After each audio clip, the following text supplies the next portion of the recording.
Greetings, this is Pastor Dan the Preacher Man again, bringing another lesson that will help you in communication and marriage. Particularly, this comes again from my premarital counseling sessions that I give to couples that want to marry. And I'll be reading from the book of James, from the Bible, in chapter 1, verse 19. Wherefore, my beloved brethren, let every man be swift to hear, slow to speak, and slow to wrath.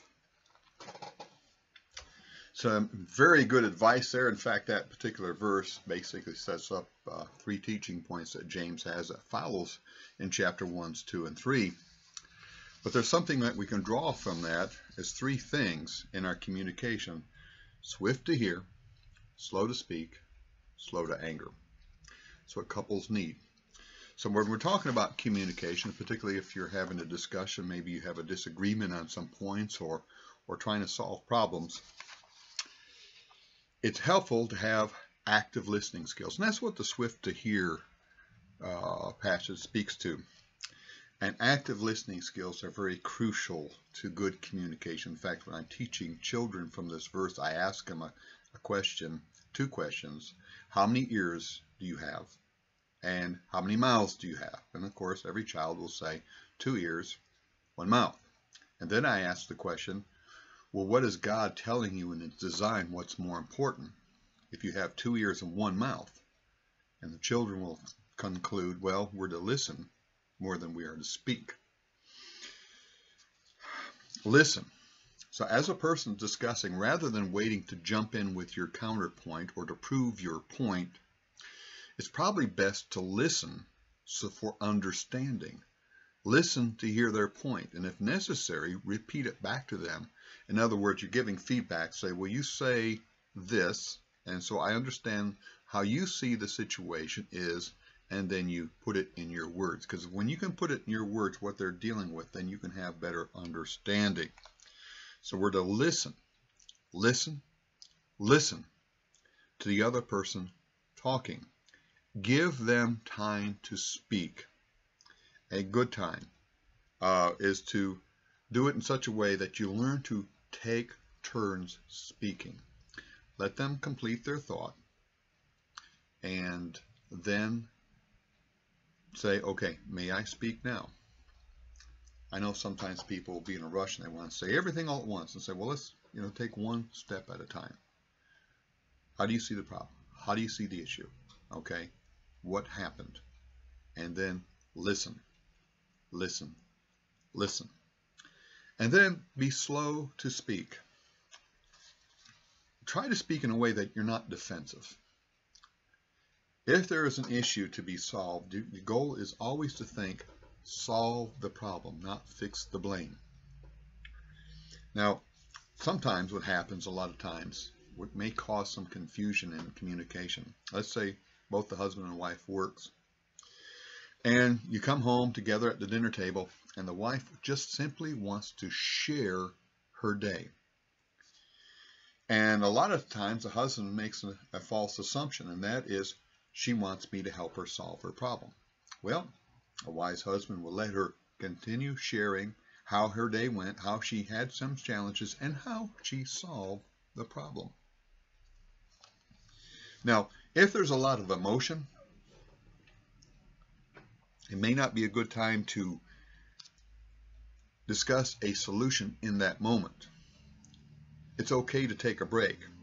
It's okay to ask for permission. Okay, I need time to think about what you have said, especially if it's kind of an emotional topic.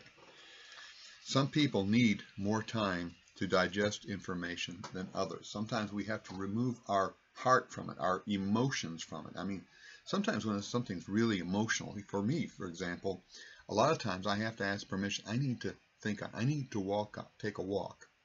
Or sometimes, and this works for me as well, I need to sleep on it. Not in anger, but sometimes I've recognized the truth that when people say they need to sleep on it, our brains are still working at night. And so for me, a lot of times, especially at work-related or other issues outside of marriage, I'll come home, I'll ponder it, and then I'll sleep on it. And during that time, your brain is relaxing and it's pushing aside all the distractions and whatnot, and you get to the core of the problem, and while you're sleeping, The brain, an amazing organ. In the morning you wake up and you go, aha, I see things clearly now. And also you've rested. And so maybe the rest helps the blood flow to the right parts of your brain. I don't know, but this is just my opinion. But to be slow to speak so you can digest the information. Sometimes it's best, especially if most of the problems we have are not life-threatening emergencies. Maybe a procedural thing. It might be whose turn it is to take out the garbage, or it could be dealing with a relationship with other people that may threaten your marriage, but it's not life-threatening in this moment. So if you want the right answer, the right response, then you need to have the time to think and come up with that a suggestion, solution that may be helpful, that both of you can agree on. Let me also read from Proverbs 25 verse 11. It teaches that if one considers each word valuable like gold and silver. Let me turn there in my Bible right quick. Give me a moment. But it's a wonderful little proverb. It teaches us how to weigh each word as being very, very valuable. 25 verse 11. A word fitly spoken is like apples of gold in pictures of silver. Imagine golden apples sitting on a platter of silver. It's very expensive. I don't think I could afford it. Could you? But if we consider each word having value, then we would be very careful in the words we choose in our communication process. In other words, if we had a budget and each word cost us a certain amount, we would probably spend more time weighing each word so we can communicate the right ideas, communicate the right thoughts that we have, the right ideas. And that would be very helpful. And finally, slow to be angry. Avoid the tendency to lash out emotionally. It goes back to what I said in the previous discussion about think, do, and then you have your feelings. Same idea here applies. Quick to listen, slow to speak, and do not operate in emotion. Now, anger is a neutral emotion given by God that says that there's a problem to be solved, but unfortunately, most of us have learned bad habits in anger management, maybe from our parents or grandparents, from the world around us. And recognize that when there is anger, understand that there's a problem to be solved. That's why God gave us that emotion. It's a red flag that says we need to solve something.